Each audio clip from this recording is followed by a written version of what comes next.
आज के न्यूज में मप्का माले राष्ट्रीय सचिव दीपांकर भट्टाचार्य ने 23 तारीख के सर्वदलीय बैठक होने वाला है नीतीश कुमार का, उसके बारे में बता रहे हैं और क्या तंज कस रहे हैं, आइए सुनते हैं इस न्यूज तो में। अब अगर उनसे कहा जाए कि अभी फिर से परीक्षा देकर के आओ, तो जाहिर सी बात है कि उनके साथ एक अन्याय है। जो आपने कहा कि कोई बड़ा क्षेत्रीय दल है वो किसी छोटे दल पर अगर दबाव बना रहा है, वो गलत है, क्योंकि इस समय पूरे देश के सामने खतरा है कि भारतीय जनता पार्टी वो देश में सिंगल पार्टी रूल चाहती है, 50 साल राज करना चाहती है। कहीं चुनाव हारने पर भी खरीद फरोख्त करके एमएलए को तोड़ करके, दलों को तोड़ करके सत्ता कब्जा करना चाहती है। चेहरा आप कह रहे हैं, चेहरा तो बन जाएगा। एकता अगर बन जाए और एक बड़ा आंदोलन खड़ा हो जाए, जैसे आप 74 आपकी बात कर रहे थे, तो 74 एक आंदोलन था, 74 एक बैठक नहीं थी, 74 आंदोलन था। तो अभी जो 23 में अभी बैठक हो रही है, हमें लगता है कि 23 में भी एक आंदोलन, और अभी तक जो आंदोलन हम देख रहे हैं वो भी बड़े आंदोलन है, किसानों के, पहलवानों के, उनके पक्ष में थे। तब क्यों ऐसे हो रहा है शिक्षकों के साथ? सरकार ने नीति ली है, इसको लेकर के बहुत सारे सवाल हैं। शिक्षकों में बहुत नाराज़गी है, जो खासकर नियोजित शिक्षक हैं और लंबे समय से काम कर रहे हैं। तो अब अगर उनसे कहा जाए कि अभी फिर से परीक्षा देकर के आओ, तो जाहिर सी बात है कि उनके साथ एक अन्याय है। और कोई भी पॉलिसी लागू होती है तो वो रिट्रोस्पेक्टिव आमतौर पर नहीं लागू होती है, आगे से मान लीजिए कोई नई प्रक्रिया हो भर्ती के लिए, कोई बात नहीं, इसको लेकर के बातें हैं और महागठबंधन के लेवल पे बात हुई है।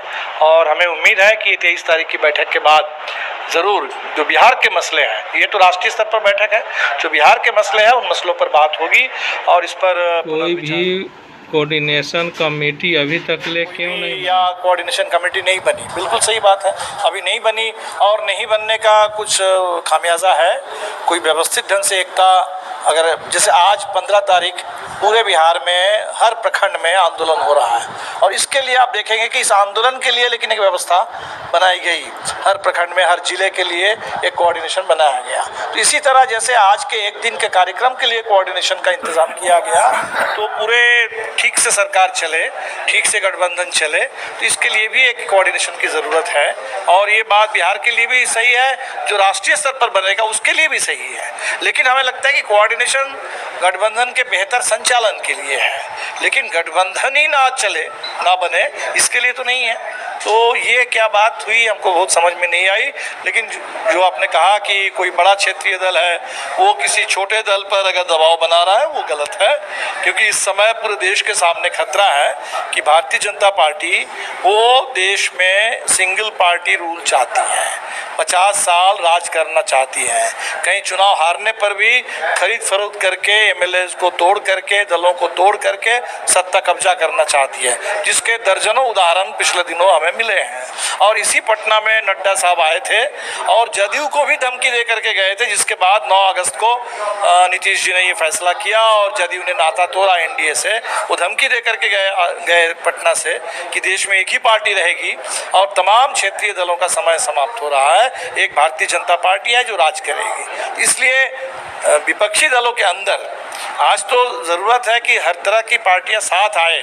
और आप देखेंगे कि 23 तारीख की जो बैठक है, इस बैठक की खूबी यही है कि शायद पहली बार आप देखेंगे कि इस बैठक में कांग्रेस पार्टी है, कांग्रेस के घराने वाली जितनी पार्टियां हैं, तृणमूल कांग्रेस, राष्ट्रवादी कांग्रेस, तमाम कांग्रेस घराने वाली पार्टियां हैं।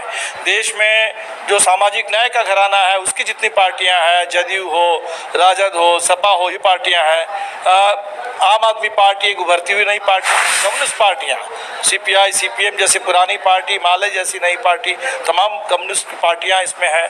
तो पहली बार देश में एक व्यापक वैचारिक राजनीतिक आधार पर व्यापक एकता का एक निर्माण हो रहा है। और हमें तो लगता है कि इस समय छोटी और बड़ी पार्टी वाला सवाल बिल्कुल नहीं उठना चाहिए और देखना होगा कि कैसे हम इस एकता के माहौल को, इस स्पिरिट को। ऐसा ही छोटे बड़े खबर देखने और सुनने के लिए बहुत बहुत धन्यवाद।